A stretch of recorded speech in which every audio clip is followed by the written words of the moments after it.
Hey guys, Ventfly here. Thought maybe we'd do something different. I have you here at my shop. This is where I tinker around with different things from radio control airplanes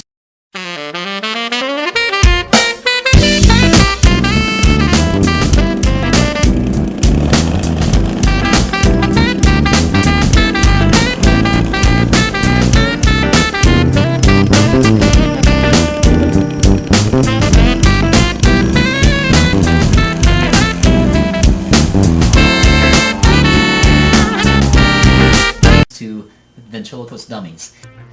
Snucko, don't you see? Haven't you ever thought that for a moment we might be schizo? I thought maybe I'd explain just quickly where I came from with ventriloquism. I guess I was about 8 or 9 years old. I received a Charlie McCarthy doll for Christmas, as a Christmas present from my mother.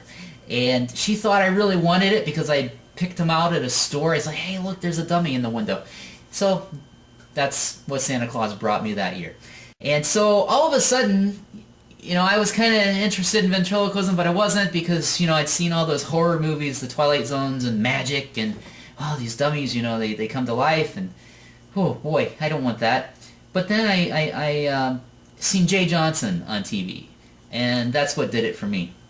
He is the best technical ventriloquist I have ever seen. Remains to be as of this day. Anyhow, so I needed a ventriloquist dummy all of a sudden. I wanted a professional one. I wanted one that was good. I didn't want the little string in the back. I wanted one with a head stick and all that. So checked around, found one at a local magic shop in the Detroit area. This was back in the 80s, and this figure just happened to be there. A guy put 50 bucks down, didn't come back for him. So I all of a sudden needed $350. So went out and sold all my Atari stuff, video games, whatever I had, and raised the money, took a trip to Detroit, and just found this incredible dummy, and I named him Alex, and best $350 I've ever spent. So I'm going to go grab Alex, and we'll talk about fats and see where it goes from there. Yeah, what's going on, man? Hey, is there any women out there? I'm sure there are somewhere. Anybody need a hickey? Okay, Alex, that's quite alright. I don't think that we're looking for hickeys right now. Uncle Pops sure is. What do you... I ran into him. He's got a going problem. Yeah, I heard about that. I went to the doctor the other day. I got irritable syndrome or something, and they're strapping me in an adult diaper. Well, I'm sorry to hear that. Are you? Yeah, I am. So do you have to wear them every day? It just depends. Yeah, he runs down the hall every night trying to make it to the bathroom, dripping all the way. Another has that diaper sealed up quite right. I'll have a talk with him about it. It's disgusting. Okay, I'll have a talk with him about that. Yeah, you should. Holly's starting to stink. Okay.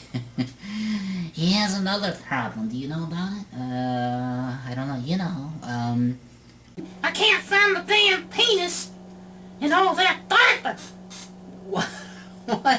Damn thing is so small. Shrinkage with age. I gotta pop a Viagra just to find the damn pee-pee. Jeez, it sucks to get old. Maybe I do. What? He says he can't find his thing. What? In the diaper. He says it's too small. Just can't find it. Has to pop a Viagra. Just to find his thing. Well, Alex is a John Osborne figure. Hey, wait a minute. Don't change the subject on me. No, I just want to pop your head out here for a second. Hey, come on, that hurts. Anyway, how I operate Alex is I put my forefinger on this trigger right here, and it moves up and down, and then I have my thumb on the mouth trigger right here. So kind of looks like this when I operate him. Hey, this does not feel right. Okay. Can you put my head back in my body, please? Okay, I will in just a second. This is kind of neat, though. Will you put my head back in? Okay, alright.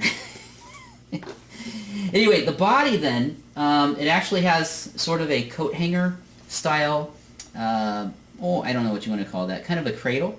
And if you notice on the bottom, Hey, wait a minute! I'm getting dizzy. okay, there's a hole at the bottom of the head stick, and it just goes right on like that. Ouch! Ouch! That hurts. All right. So then we just put it back in the hole there. I thought that's what you told the one that would. And if you notice, he does not have the ball socket style head. This is more of a cradle style with a larger opening at the top, and his head just kind of free floats and gives you some different animations, but not quite as maneuverable as a ball socket neck. Alright guys, hey, just wanted to get you a close-up here of the duplicate, the one that I built, and the professional Alex. I made the mechanics very similar. I was 15, 16 years old when I did this, so you know, he's a little crude in appearance.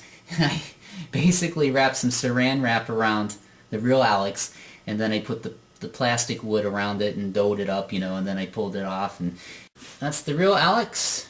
Mouth is moving, you see that hinge flapping sort of there, and the eyes, when I move the eyes, that string. No, not much brass in this head, it's just wire, or string. So, it is what it is, and that's Alex. Alright, hey, let's talk about fats. For those of you who know my videos, you know that I'm a pretty big fan of Fats and the movie Magic. You'll see behind me I have a Fats on a stick there, and this is my current Fats project. About 2 years ago I acquired a very nice casting of an original Fats, and it was a fiberglass casting from original movie molds, and so from that I've been able to make another fiberglass casting, and this is what you see here. Now this is going to be my new version of Fats, which you'll hopefully see on YouTube here one of these days. So I'll give you a sneak peek. Alright guys, what you're looking at now is an actual mold of Fats.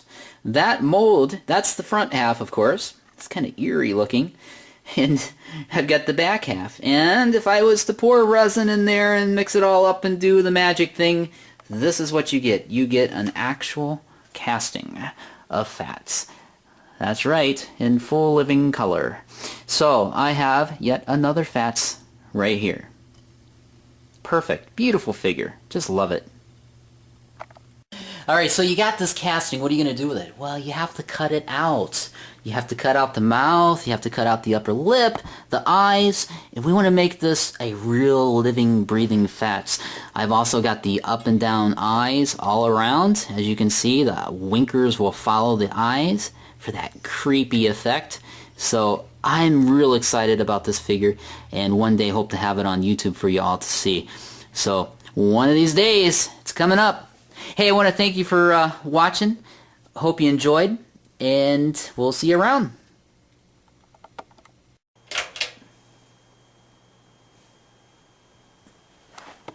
Hey, Schmucko, where you going? Don't leave me down here. It's cold. It's lonely. Old Fats will get lonely down here. Come on, Schmucko. Take me